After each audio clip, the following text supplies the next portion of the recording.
તો બાળકો લાસ્ટ લેક્ચરમાં આપણે શુદ્ધ અર્ધવાહક જોયું. શુદ્ધ અર્ધવાહક જોયું. બધાને ક્લિયર છે શુદ્ધ અર્ધવાહક શું છે, કઈ રીતના આપણે એની વિશે જાણકારી મેળવી છે. બધાને મેન્ટલી પ્રિપેર હોવું જોઈએ કે હા શુદ્ધ અર્ધવાહક આને કહેવાય જેમાં અશુદ્ધિ ન હોય. જેમાં શું ન હોય? અશુદ્ધિ ન હોય. અચ્છા, શુદ્ધ અર્ધવાહક માટે એક જરૂરી વસ્તુ જે યાદ રાખવાની હતી આપણે એ આ છે કે ભાઈ એની બરાબર NH બરાબર NI. જે છેલ્લે આપણે લખ્યું હતું અને થોડુંક સ્પીડમાં બતાવ્યું હતું કેમ કે સમય ઓછો હતો. n એટલે શું? તો ધ્યાન આપજો, n ને આપણે કહીશું સંખ્યા ઘનતા. એની વ્યાખ્યા કરવી હોય તો એકમ કદમાં રહેલા વિદ્યુત ભાર વાહકો ની સંખ્યા. ક્લિયર? હા કે ના? આને કહેવાય સંખ્યા ઘનતા. બિલકુલ ક્લિયર લોજિક, સિમ્પલ આવડે, કશું ચિંતા કરવાની જરૂર નહીં. ભાઈ સંખ્યા ઘનતા કોને કહેવાય આવડે, આવું કહેવાય એને. અચ્છા, આવું કેમ વ્યાખ્યાયિત કર્યું છે કે આપણે અંદર કેટલા ઇલેક્ટ્રોન અને હોલ છે ગણી શકતા નથી જઈને. આપણે એકમ કદમાં કેટલા છે એટલો અંદાજો મારી લઈએ તો આટલા કદમાં કેટલું, એવી રીતના સીધું મળી જાય. આની વ્યાખ્યા શું થઈ? એકમ કદમાં રહેલા વિદ્યુતભાર વાહકોની સંખ્યા. એટલે એકમ થશે એનો 1/મીટર ક્યુબ. આ એનો એકમ થશે કેમ કે એકમ કદમાં એટલે મીટર ક્યુબ નીચે વિદ્યુતભાર વાહકોની સંખ્યા. સંખ્યાનું કોઈ એકમ હોતું નથી. અચ્છા, તો એની શું? તો બેટા એની શું? એની શું બોલો? એની શું? ઇલેક્ટ્રોનની સંખ્યા ઘનતા. એની ને શું કહીશું? બોલો, ઇલેક્ટ્રોનની સંખ્યા ઘનતા. NH ને શું કહીશું? NH ને શું કહીશું? બોલો, NH ને શું કહીશું? હોલની સંખ્યા ઘનતા. શું આપણે હોલ વિશે જાણી ચૂક્યા છીએ? જાણી ચૂક્યા છે ને હોલ વિશે? હોલ શું છે? હોલ શું છે ભાઈ? તો કે હોલ છે ઇલેક્ટ્રોનની ગુણક. એને આપણે શું કીધું હતું? હોલ. ક્લિયર છે? સમજાય છે બધાને? ક્લિયર દેખાઈ રહ્યું છે ને? હા કે ના? ઓકે, યસ યસ, બધાને ખબર પડી ગઈ કે આપણે શેની વાત કરી રહ્યા છે? સંખ્યા ઘનતાની વાત કરી રહ્યા છે. જે છેલ્લે આપણે કાલે લાસ્ટ શુદ્ધ અર્ધવાહકમાં જોયું હતું. સંખ્યા ઘનતા n. E બરાબર NH બરાબર NI. શુદ્ધમાં આ બધું સરખું હોય. અચ્છા, કાલે શું આપણે એવું પણ જોયું હતું કે અર્ધવાહકમાં વિદ્યુત ભારનું વિદ્યુત પ્રવાહનું વહન, એવું જોયું હતું ટોપિક? હા કે ના? મેસેજ કરો. અર્ધવાહકમાં વિદ્યુતનું વહન એવું આપણે ભણ્યા હતા? ના, નથી ભણ્યા. નથી ભણ્યા ને? ના. તો બેટા વિડિયો છોટે છે એવું મેસેજ આવે છે બેટા. તો હવે આ તો ઇન્ટરનેટ ઇશ્યુ છે, જોઈ લઈએ થોડી વારમાં, કદાચ સોલ્વ આઉટ થઈ જાય. ઓકે, જો તો આપણે અહીંયા જોઈએ છે જે ટોપિકનું નામ છે એનું અર્ધવાહકમાં વિદ્યુત પ્રવાહનું વહન કઈ રીતના થાય? અર્ધવાહકમાં વિદ્યુતનું વહન કઈ રીતના થાય એવો પ્રશ્ન છે. સમજીએ, સમજવાનો ટ્રાય કરીએ કે વિદ્યુત કઈ રીતના વહન પામતી હશે અર્ધવાહકમાં. તો આપણે અહીંયા સિલિકોનની વાત કરીએ. એક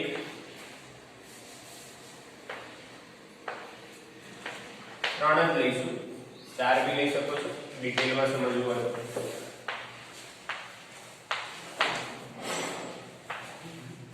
સિલિકોન અથવા જર્મેનિયમના પરમાણુઓ છે, બરાબર? એની બાહ્યતમ કક્ષામાં +4 આપણે લખી નાખીએ, જે એના બાહ્યતમ કક્ષાના ઇલેક્ટ્રોન છે એ લખી નાખીએ +4. સિલિકોન અથવા જર્મેનિયમ. એક સિલિકોન અથવા જર્મેનિયમ ધરાવતા પરમાણુ ધરાવતો એક પદાર્થ વિચારીએ. ઠીક. હવે આ બધા એકબીજા સાથે જોડાયેલા હોય. કયા બંધથી જોડાય? બોલો. સહસંયોજક બંધથી બધા એકબીજા સાથે જોડાયેલા હોય બેટા.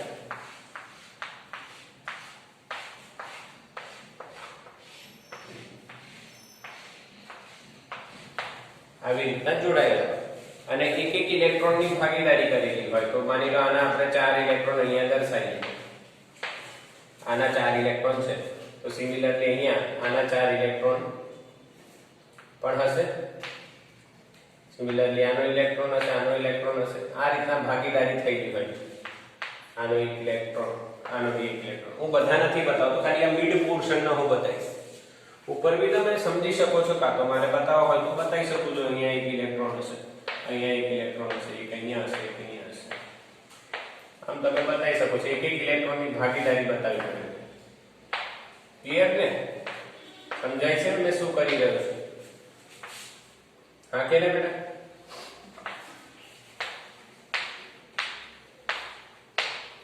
આ રીતના બધાના એક એક ઇલેક્ટ્રોનની ભાગીદારી થઈ ગઈ અને બધા પરમાણુ એકબીજા સાથે સહસંયોજક બંધથી જોડાઈ ગયા હોય છે. આ રીતના નિર્માણ. આ શુદ્ધ અર્ધવાહક છે. અર્ધવાહક તો ખરું પણ કેવું? શુદ્ધ. અચ્છા, એ ખાસ સમજ, તેમાં કોઈ અશુદ્ધિ નથી. હવે પ્રવાહનું વહન થાય એના માટે આપણે બંને છેડે બેટરી લગાવીએ. માની લો પ્રવાહનું વહન થાય એના માટે કોઈ બી પદાર્થને તમે શું લગાડશો બેટા? બેટરી લગાડશો. એક બાજુ પ્લસ આપો, બીજી બાજુ માઇનસ આપો. હવે શું થશે? આનાથી થશે શું? તો કે જે બેટરી લગાયા છે એનાથી વોલ્ટેજ મળશે અને વોલ્ટેજ મળ્યા તો એનાથી ઉર્જા મળશે અને ઉર્જા મળશે તો ઇલેક્ટ્રોન દોલનો કરશે અને એની ઉર્જા ઈજી કરતા વધી જશે. તે સહસંયોજક બંધ તોડીને શું કરશે? જતો રહેશે બહાર. ક્લિયર? આ બી તોડી દે માની લો અને આ બી બહાર નીકળી જશે. તો શેનું નિર્માણ થશે? જ્યાંથી ઇલેક્ટ્રોન જશે સહસંયોજક બંધમાંથી નીકળશે ત્યાં શેનું નિર્માણ થશે? હોલ. આ શું કહેવાય બેટા? જે કાણા પડ્યા એ હોલ કહેવાય. અને આ જે ઇલેક્ટ્રોન નીકળ્યા બેટા એને કયા ઇલેક્ટ્રોન કહેવાય? મુક્ત ઇલેક્ટ્રોન. અને આ જે કાણા બન્યા એમને શું કહેવાય? બોલો. આમને આપણે શું કહીએ છીએ બેટા? હોલ. ઇલેક્ટ્રોનની ઉણપ કહીએ છીએ. આવું થાય. હવે આપણને ખબર છે કે જે ઇલેક્ટ્રોન હોય એ ઇલેક્ટ્રોન કઈ બાજુ જાય? કોના દ્વારા આકર્ષણ પામે?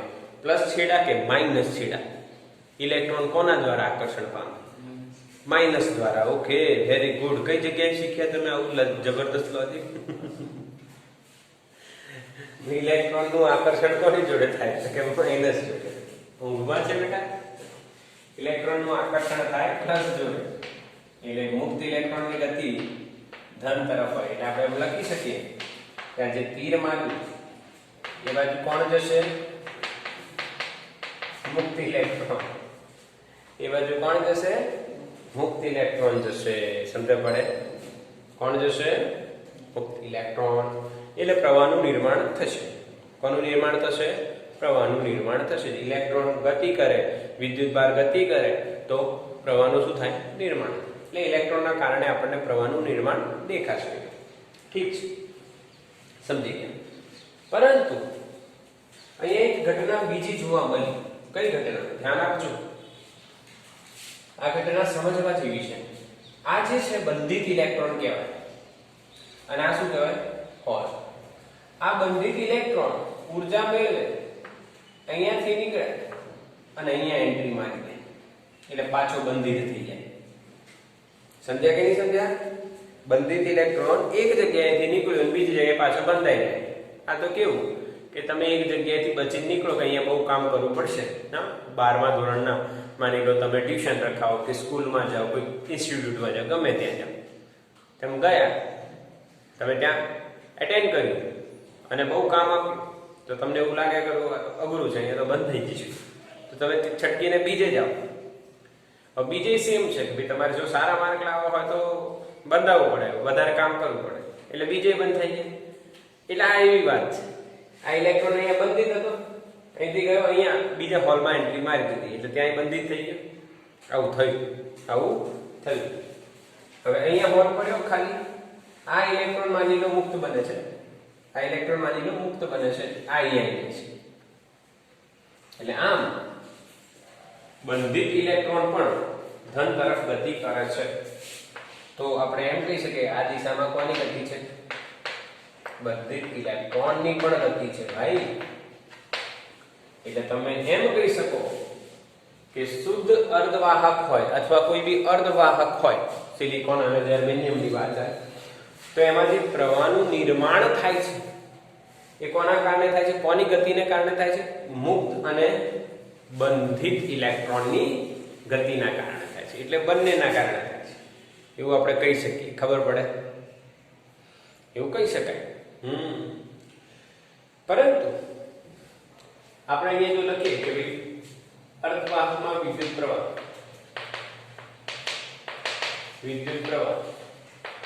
તો બેટા આપણે એવું લખવું પડે I બરાબર મુક્ત ઇલેક્ટ્રોન વત્તા I બંધિત ઇલેક્ટ્રોન, આવું લખવું પડે. હા કે ના? અર્ધવાહકમાં પ્રવાહ નિર્માણ થવાના બે કારણ, એક મુક્ત ઇલેક્ટ્રોન, બીજું બંધિત ઇલેક્ટ્રોન. હવે પ્રશ્ન એવો થાય સાહેબ બંને ઇલેક્ટ્રોન જ તો છે, તો વૈજ્ઞાનિક જે છે આપડા એમને વિચાર્યું કે આ તો કન્ફ્યુઝન જેવું થાય, થોડું કન્ફ્યુઝન જેવું થાય કે મુક્ત ઇલેક્ટ્રોન બી ઇલેક્ટ્રોન છે ને બંધિત ઇલેક્ટ્રોન બી ઇલેક્ટ્રોન છે. તો એમણે હોલની સંકલ્પના આપી. હોલ એટલે શું? બોલો, હોલ એટલે શું? ઇલેક્ટ્રોનની ઉણપ. સહસંયોજક બંધમાંથી જ્યારે ઇલેક્ટ્રોન છટકીને જાય તો સહસંયોજક બંધમાં જે ખાલી જગ્યા પડે એને આપણે હોલ કહીએ છીએ. એટલે અહીંયા તમને હોલ દેખાય છે.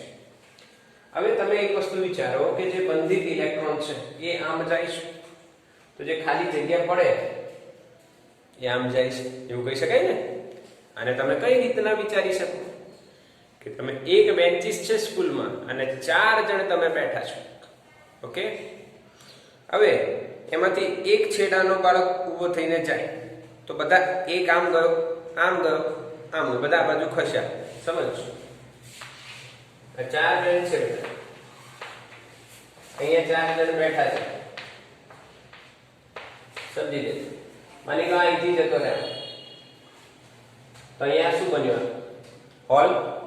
હા કે ને? હોલ બન્યો. અચ્છા, આ ભાઈ હવે અહીંયા જગ્યા જોઈને અહીંયા આવી, તો જે હોલ અહીંયા હતો એ હોલ હવે અહીંયા જશે. આ ભાઈ હવે ઉઠીને અહીંયા આવી, તો જે હોલ અહીંયા હતો એ હોલ અહીંયા આવી. સમજ્યા કે નહીં સમજ્યા? અને આ હોલ આ બાજુ પાછો આમ. તો તમે કહી શકો જે ખાલી જગ્યા છે એટલે કે હોલ આમ જાય છે અને બંધિત ઇલેક્ટ્રોન જે છે આ બાજુ. ક્લિયર થયું? કન્સેપ્ટ ક્લિયર કે નહીં? તો આપણે એમ કહી શકીએ કે ભાઈ જે હોલની ગતિ છે એ ઋણ તરફ છે. હોલની ગતિ ઋણ તરફ છે. બંધિત ઇલેક્ટ્રોન અને મુક્ત ઇલેક્ટ્રોન બધાની ધન તરફ ગતિ છે અને હોલની ગતિ ઋણ તરફ છે. બોલો ક્લિયર બેટા? અરે હા કે યસ, આવડી ગયું? સમજ્યા પડે? ક્લિયરલી? હા. તો હવે વૈજ્ઞાનિકો એવું કીધું બેટા કે મુક્ત ઇલેક્ટ્રોન અને બંધિતની જગ્યાએ તમે શું લખી શકો? હોલ લખી શકો કે ના લખી શકો? બંધિતની જગ્યાએ તમે શું લખી શકો? હોલ. કેમ? જેટલા બંધિત આમ જશે એટલા જ હોલ આમ જશે. હા કે ના? હોલ કોની ગતિના કારણે નિર્માણ પામી રહ્યું છે? બંધિત ઇલેક્ટ્રોન. સમજ્યા કે નહીં સમજ્યા? એટલે બંધિત હોલની ગતિનું નિર્માણ થવાનું કારણ બંધિત ઇલેક્ટ્રોનની ગતિ છે. હવે દેખાય છે? ઓકે? હા, ચલો ઠીક.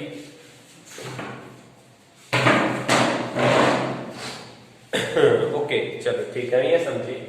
તો શુદ્ધ અર્ધવાહક હોય કે અર્ધવાહકમાં જે વિદ્યુત પ્રવાહનું નિર્માણ થઈ રહ્યું છે એ થવાનું કારણ કોણ છે બેટા? IE plus IH, IE plus IH. બોલો ક્લિયર?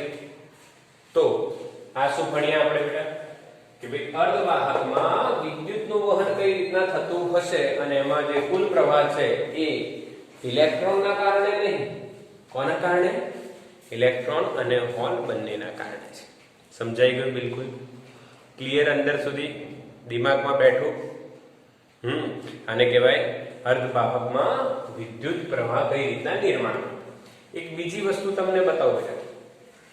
આપણે ચેપ્ટર 3 માં એવું જોયું હતું, ચેપ્ટર 3 માં એવું જોયું હતું કે વિદ્યુત પ્રવાહની દિશા એ ઇલેક્ટ્રોનની ગતિની વિરુદ્ધ દિશામાં હોય છે, હા કે ના?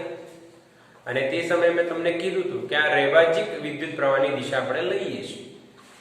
અને એમાં મેં પાછી બીજી વસ્તુ બી તમને કીધી હતી કે હું 14મા ચેપ્ટરમાં આનું કારણ બતાવીશ કે કઈ રીતના તમે વિચારી શકો.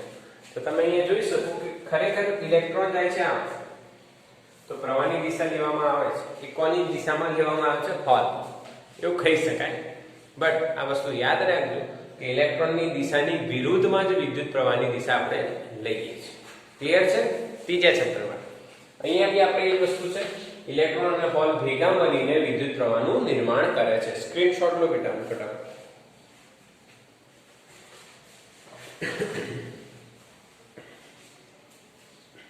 ચલો ડન? હા કે ના?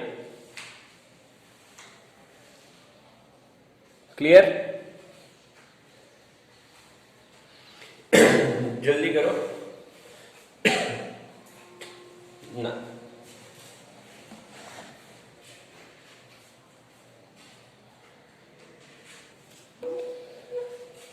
तो बेटा क्लियर? हाँ क्या ना?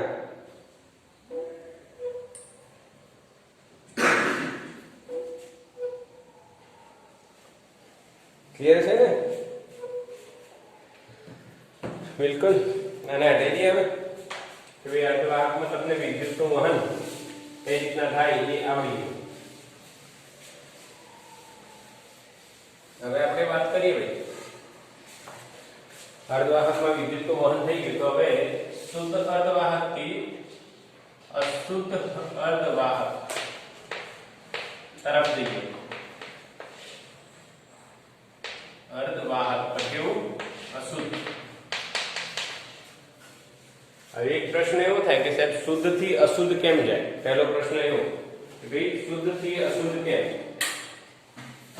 ઓકે, તો શુદ્ધ થી અશુદ્ધ આપણે કેમ જવાનું? કારણ શું? તો ભાઈ શુદ્ધ થી અશુદ્ધ કેમ? એવો પ્રશ્ન આવે. શુદ્ધ થી અશુદ્ધ કેમ? હવે આમાં સમજવાની વાત એવી છે, જો શુદ્ધ અર્ધવાહક જે હોય છે એમાં આપણે જ્યારે ઉર્જા આપીએ એ ઉર્જા પ્રકાશ સ્વરૂપે હોઈ શકે, કાં તો ઉષ્મા સ્વરૂપે હોઈ શકે, કાં તો પોટેન્શિયલ ડિફરન્સ સ્વરૂપે હોઈ શકે. એ ઉર્જા આપીએ તો ત્યારે એમાં જે વિદ્યુતભાર વાહકો છે એટલે ઇલેક્ટ્રોન અને હોલ એની જે સંખ્યા નિર્માણ થાય છે જેના કારણે વિદ્યુત પ્રવાહનું નિર્માણ થવું જોઈએ એ ઓછી હોય છે. અને સામાન્ય તાપમાને આ સંખ્યામાં વધારે ફેરફાર થતો નથી, રૂમ ટેમ્પરેચર. એટલે શુદ્ધ અર્ધવાહક જ્યારે તમે વાસ્તવમાં યુઝ કરો પ્રેક્ટિકલી ત્યારે વિદ્યુત પ્રવાહનું વહન રૂમ ટેમ્પરેચર પર શક્ય બનતું નથી. ક્લિયર? હા કે ના? સમજ્યા કે નહીં સમજ્યા તમે? તો આવું થાય તો પછી એનો ઉપયોગ શું? કોઈ મતલબ નથી ને. જે વસ્તુ રૂમ ટેમ્પરેચર પર ન ચાલે એનો શું યુઝ? કોઈ મતલબ નથી. તો એનો કોઈ રસ્તો નીકાળવાનો ટ્રાય કરવામાં આવ્યો કે આને કંઈક રસ્તો તો હોવો જોઈએ ને. તો એવું જોવામાં આવ્યું કે જ્યારે શુદ્ધ અર્ધવાહકમાં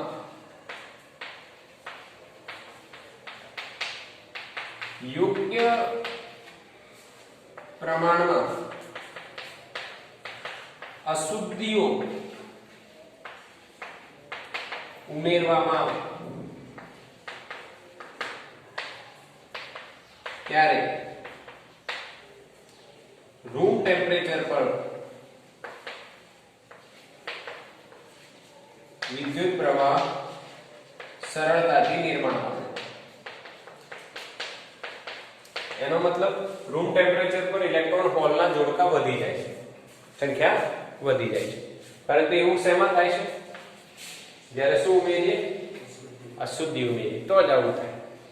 એટલે જે સાયન્ટિસ્ટ છે એમને એક રસ્તો મળ્યો કે ભાઈ શુદ્ધ અર્ધવાહક જે વસ્તુ નથી થતી એ અશુદ્ધમાં થઈ જાય છે. ક્લિયર છે? એટલે અશુદ્ધિ ઉમેરવામાં આવે છે અને અશુદ્ધિ ઉમેરીને ઇલેક્ટ્રોન હોલના જોડકાની સંખ્યા વધારવામાં આવે છે અને પરિણામે આપણને પૂરતા પ્રમાણમાં શું મળે છે? વિદ્યુત પ્રવાહ. આવું થયું. હવે આપણને એક પ્રશ્ન એવો આવે કે કેટલી અશુદ્ધિ, કઈ અશુદ્ધિ ઉમેરવી જોઈએ? એવો પ્રશ્ન. સિલિકોન, જર્મેનિયમ આપણે અર્ધવાહક લઈએ તો એમાં કઈ અશુદ્ધિ ઉમેરીએ તો અને કેટલી ઉમેરવી, એવા પ્રશ્નો આવે. અને આ બધા પ્રશ્નો આપણે ધીરે ધીરે સમજતા જઈએ. તો સૌથી પહેલી વાત જે સમજીએ આપણે ડોપિંગ સમજીએ. અમુક વર્ડ્સ આપણે સમજીએ કે ભાઈ ડોપિંગ કોને કહેવાય? ડોપિંગ કહેવાય કે ડોપેન્ટ્સ કોને કહેવાય?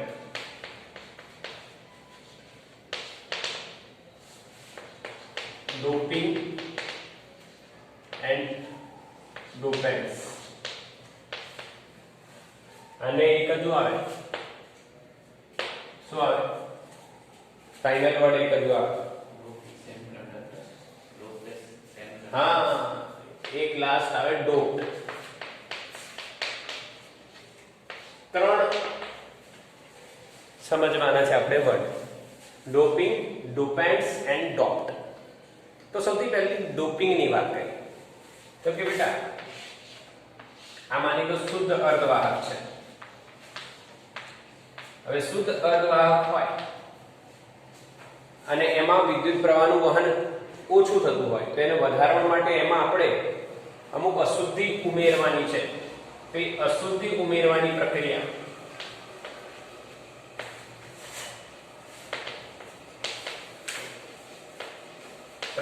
જે છે એને આપણે ડોપિંગ કહીએ છીએ.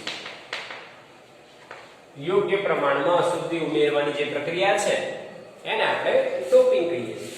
સમજી ગયા ને કે ભાઈ આ વસ્તુ શુદ્ધ છે એમાં અશુદ્ધિ આપણે ઉમેરીએ છીએ. જેમ કે એક્ઝામ્પલ શું છે? તો એક્ઝામ્પલ રિયલ લાઈફમાં તમે વિચારો તો તમે પાણી રાખો જો ચા બનાવવા માટે, તો પાણી શુદ્ધ છે એટલે બીજી વસ્તુ બી શુદ્ધ છે એમ નહીં કે અશુદ્ધ છે. પણ પાણીમાં તમે ચા, મોરસ એ બધું નાખો તો એ અશુદ્ધિ થઈ. જે પાણી નથી, બીજો કોઈ પ્રકાર છે જે પાણીના ટેસ્ટને યોગ્ય બનાવી દે છે અને આપણા ટેસ્ટ માટે સારું હોય. એટલે પાણીની અંદર તમે યોગ્ય પ્રમાણમાં ચા અને મોરસ નાખો એ પ્રક્રિયાને આપણે શું કહીએ? ડોપિંગ. બોલાવડી ગયો? સિમ્પલ. શું છે? અશુદ્ધિ ઉમેરવાની, યોગ્ય પ્રમાણમાં જરૂરી અશુદ્ધિ ઉમેરવાની પ્રક્રિયા એટલે શું? ડોપિંગ. અચ્છા, આપણે અશુદ્ધિ ઉમેરી તો જે અશુદ્ધિ હોય ને એને આપણે ડોપેન્ટ્સ કહેવાય.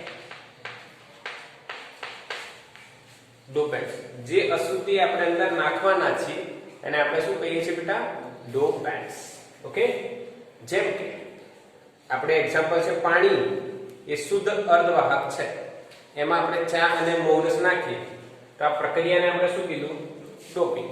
તો આ પ્રક્રિયામાં ડોપેન્ટ્સ કોણ છે? ચા અને મોરસ. એ રીતના અશુદ્ધિ જે હશે એ ડોપેન્ટ્સ કહેવાય. ડોપેન્ટ્સના બેટા બે પ્રકાર છે. એક પ્રકાર આવે ડોનર અને બીજો આવે એક્સેપ્ટર. કેમિસ્ટ્રીમાં કદાચ સાંભળ્યું હોય. ડોનર અને એક્સેપ્ટર. બેટા ડોનર એટલે જે દાતા છે એની વાત છે. જે દાતા છે, ડોનેટ કરે છે. એનો મતલબ શું? કોણ ડોનેટ અને શું ડોનેટ કરે? તો કે ભાઈ જેવું તમે અહીંયા અશુદ્ધિ ઉમેરી તો માની લો સિલિકોન હોય કે જર્મેનિયમ હોય તો એના કેટલા વેલેન્સ ઇલેક્ટ્રોન હોય? 4. અને તમે જે અશુદ્ધિ ઉમેરો છે એના વેલેન્સ ઇલેક્ટ્રોન કેટલા છે? 5. તો આમાંથી 4 આની જોડે બંધ બનાવી દેશે, પર એક મુક્ત રહેશે, વધારાનો રહેશે, જે ઓછા બળથી જકડાયેલો હોય છે. એટલે આ શુદ્ધ અર્ધવાહકને અશુદ્ધિ ઉમેર્યા પછી એક એક્સ્ટ્રા ઇલેક્ટ્રોન વધારાનો મળ્યો. એટલે આવી અશુદ્ધિને કઈ અશુદ્ધિ કહેવાય? ડોનર. જે ઇલેક્ટ્રોન ડોનેટ કરે, દાન કરે. સિમ્પલ. ઓકે. અચ્છા, સિલિકોન ને +4 એટલે કે બાહ્યતમ કક્ષામાં 4 ઇલેક્ટ્રોન છે, વેલેન્સ ઇલેક્ટ્રોન. હવે જો આપણે માની લો 3 + 3 એટલે 3 વેલેન્સ ઇલેક્ટ્રોન ધરાવતો કોઈ અશુદ્ધિ આપણે ઉમેરીએ તો શું થાય કે 3 સિલિકોનના 3 સાથે સહસંયોજક બંધથી જોડાય, બરાબર ગોઠવાય, પરંતુ એક જગ્યા ખાલી પડે. હા કે તે જે ખાલી જગ્યા છે આ અશુદ્ધિની, ઇલેક્ટ્રોન મેળવવાનો ગુણધર્મ ધરાવે. તો એવી અશુદ્ધિને કઈ કહેવાય? ગ્રાહ્ય કરનાર એટલે કે એક્સેપ્ટ. ક્લિયર છે? સમજ પડે છે ને? ડોનર અશુદ્ધિ અને એક્સેપ્ટર અશુદ્ધિ. એ જે આ ક્લિયર ડોપિંગ થઈ ગયું અને ડોપેન્ટ્સ થઈ ગયા. ત્રીજી વાત, doped semiconductor.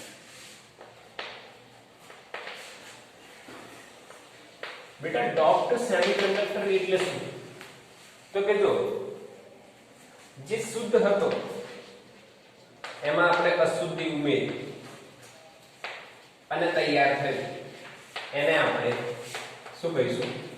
Doped semiconductor. Clear છે? એનો મતલબ તમે શુદ્ધ પાણી હતું, એમાં ચા, મોરસ, મસાલો, દૂધ બધું યોગ્ય પ્રમાણમાં નાખ્યું અને ફાઇનલી શું બનશે? તો કે ચા. એ જે ચા છે એને આપણે શું કહીશું? Doped semiconductor. ક્લિયર? જે બેસ્ટ રહેશે for the current process or current flowing from the semiconductor. સેમિકન્ડક્ટરમાંથી વિદ્યુત પ્રવાહનું વહન થાય એના માટે જે બેસ્ટ છે એને આપણે આ ડોપ્ડ સેમિકન્ડક્ટર કહીએ છીએ. એટલે ડોપિંગ, ડોપેન્ટ અને ડોપ્ડ સેમિકન્ડક્ટર. ક્લિયર થઈ ગયું? ડોપિંગ એટલે પ્રક્રિયા, શુદ્ધમાં અશુદ્ધ યોગ્ય પ્રમાણમાં જરૂરિયાત પ્રમાણે ઉમેરવાની પ્રક્રિયા. ડોપેન્ટ્સ એટલે જે અશુદ્ધિ ઉમેરો છો એ જે બે પ્રકારની હોય, ડોનર એટલે દાતા, એક્સેપ્ટર એટલે ગ્રાહક એટલે ગ્રાહ્ય, જે એવી તમે એક્સેપ્ટર. ઓકે. અને જ્યારે તમે અશુદ્ધિ નાખી દો બેટા, તો એ જે અશુદ્ધિ નાખ્યા પછી જે સેમિકન્ડક્ટર તૈયાર થયો, ફાઇનલ પ્રોડક્ટ, ફાઇનલ ચા જે બની, એને આપણે શું કહીશું? Doped semiconductor. હવે એક પ્રશ્ન એવો આવે કે અશુદ્ધિ ઉમેરીએ પણ કેટલી ઉમેરવાની? એવો તો પ્રશ્ન હોય ને. ચા મોરસ નાખવી છે, પણ ચા મોરસ કેટલી નાખવી? તો બચ્ચા અહીંયા એક વાત તમને કહું છું, જે ચા મોરસ નાખવાની પ્રક્રિયા છે એ ppm 1 ppm જેટલી હોય. એનો મતલબ p એટલે પાર્ટ્સ પર મિલિયન. 10⁶ શુદ્ધ પરમાણુ હોય તો એમાં કેટલા અશુદ્ધ પરમાણુ આવ્યા? 1. સમજ્યા કે નહીં સમજ્યા? 10⁶ શુદ્ધ પરમાણુ હોય એમાં કેટલા અશુદ્ધ ઉમેરવાના?